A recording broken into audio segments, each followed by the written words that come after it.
How to adjust the screen brightness on phone.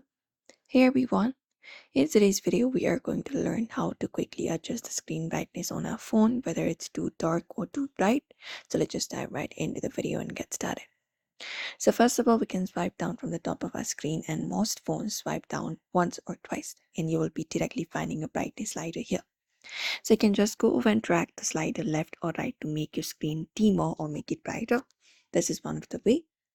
Apart from that, if you want to adjust brightness from the settings, you can open up the settings application on your device for that and go ahead and look out for the display option.